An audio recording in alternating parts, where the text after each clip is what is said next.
लक्ष्मी की उत्पत्ति समुद्र मंथन से कैसी हुई, इसके ऊपर भी एक पौराणिक कथा है। पौराणिक कथा के अनुसार ऋषि दुर्वासा किसी रास्ते से गुजर रहे थे। उसी रास्ते से भगवान इंद्र अपने हाथी ऐरावत पर होकर गुजर रहे थे और ऋषि दुर्वासा ने भगवान इंद्र के सम्मान में उन्हें एक फूलों की माला भेंट की और भगवान इंद्र ने वो माला स्वीकार की और उसे पहन लिया। कुछ देर बाद भगवान इंद्र ने वही माला उतारकर अपने हाथी ऐरावत को पहना दी। अब ऐरावत को फूलों की गंध अच्छी नहीं लगी। उसने उस माला को उतारकर जमीन पर फेंक दिया और रौंदता हुआ आगे को चल दिया। अब ऋषि दुर्वासा उसी रास्ते से वापस आ रहे थे तो उन्होंने अपने फूलों की माला को पहचान लिया और वो बहुत क्रोधित हुए। उन्हें ये अपना अपमान लगा कि मैंने कितने सम्मान में भगवान इंद्र को माला भेंट की थी, उन्होंने इस माला को फेंक दिया।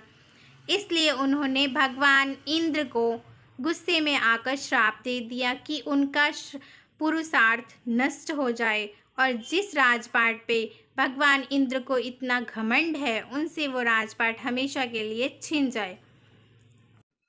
श्राप के कारण दैत्यों और देवताओं के बीच में बहुत घमासान युद्ध हुआ और इस युद्ध में दैत्य जीत गए और उन्होंने स्वर्गलोक पर अधिकार जमा लिया और इंद्र समेत सभी देवताओं को स्वर्ग से निकाल दिया।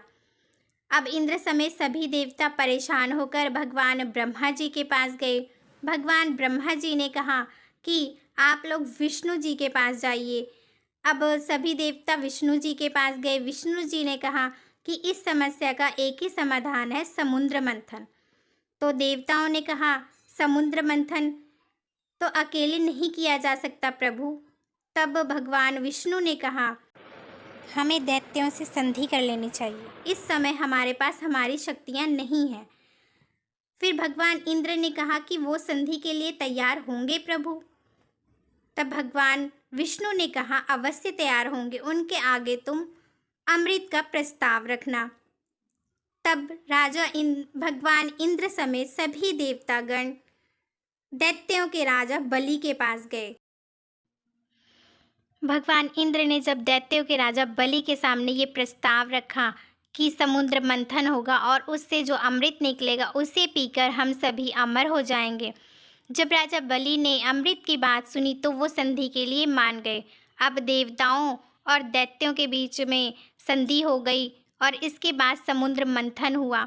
समुद्र मंथन में 14 रत्नों समेत लक्ष्मी जी निकली और विष भी निकला। लक्ष्मी जी विष्णु जी की अर्धांगिनी बनी। अब विष निकला तो ये हुआ विष को कौन पिएगा, सभी दूर भागने लगे। तब सभी देवतागण मिलकर भगवान शिव के पास गए। भगवान शिव इस विष को पिया और अपने कंठ तक ही रखा। इसी कारण भगवान शिव का एक नाम नीलकंठ पड़ गया। अब उसके बाद अमृत निकला। अमृत लेकर सभी दैत्य अपने कब्जे में ले लिया और उसे लेकर चले गए। अब देवतागण परेशान हो गए, उनके पास उनकी शक्तियाँ भी नहीं थी कि वो युद्ध करते।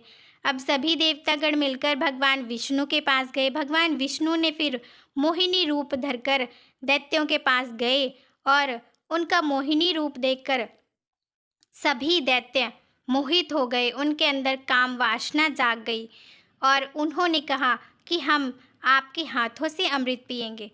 तब मोहिनी ने कहा सबसे पहले अमृत पर अधिकार देवताओं का है। तो दैत्यों ने कहा जैसी आपकी मर्जी।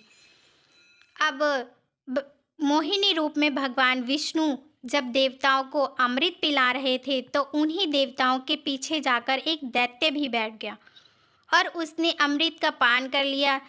जैसे भगवान विष्णु को पता लगा, उन्होंने उस दैत्य का सर धड़ से अलग कर दिया, लेकिन तब तक वो अमृत पी चुका था, इसीलिए उसका सर और धड़ दोनों जीवित थे।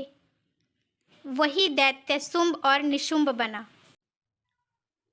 अमृत के पान के कारण उस दैत्य शुंभ और निशुंभ की पूजा होने लगी और इसके बाद अमृत पान करने के बाद सभी देवताओं को अपनी शक्तियाँ वापस मिल गई और फिर से दैत्यों और देवताओं के बीच में युद्ध हुआ और इस युद्ध में देवता जीत गए और उन्हें अपना अधिकार, अपना राजपाट वापस मिल गया और इस अमृतत्व के पान के कारण राजा इंद्र ऋषि दुर्वासा के श्राप से मुक्त हो गए। प्रिय भक्तजनों, आपको लक्ष्मी जी की उत्पत्ति की ये कथा कैसी लगी, कमेंट कर अवश्य बताएं। बोलो लक्ष्मी माता की जय।